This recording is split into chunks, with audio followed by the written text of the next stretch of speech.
په دوه اونیو کې له اووه څخه زیات افغان کډواله پاکستان څخه هیواد ته ستانه شوي دي. سلام ستړي مشئ، پام وکړئ د امپراتور ټي وي یوټیوب چینل څخه تازه او مهم خبر ته. د کډوالو نړیوال سازمان IOM په یو راپور کې ویلي چې د اکتوبر د میاشتې له لومړۍ ورځې څخه د دغه میاشتې تر 15مې ورځې پورې له پاکستان څخه افغانستان ته 7317 افغان کډوال ستانه شوي دي.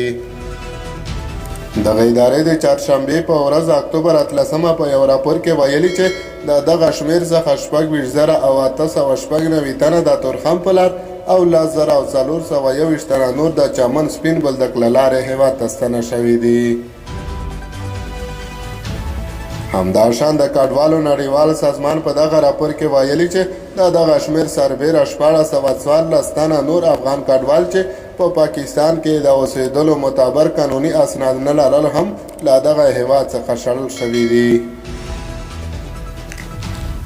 د افغانستان د کډوالو او ستنېدونکو چارو وزارت په یوه اعلامیه کې ویلي چې یوازې د چهارشنبې په ورځ د اکتوبر 13 15104 افغان کډوال د تورخم او سپین بولدک له لارو له پاکستان څخه افغانستان ته ستانه شوي دي.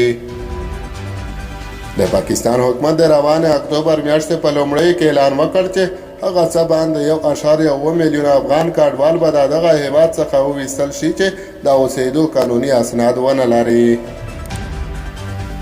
د افغانستان د کډوالو او ستنېدونکو چارو وزارت د پاکستان څخه افغانستان ته د افغان کډوالو د ستنولو او شړلو د بهیر د چټکېدو وروسته د ننګرهار ولایت د لعلپورې په ولسوالۍ کې د ستنېدونکو لپاره د لنډمهاله اوسېدنې یو کیمپ جوړ کړی دی.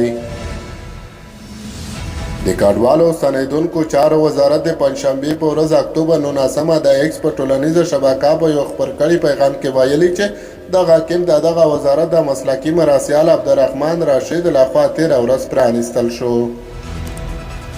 د کډوالو او ستنېدونکو چارو د وزارت مسلکي معین عبدالرحمن راشد ویلي چې دا کیمپ د 500 کورنیو د اوسېدو وړتیا لري.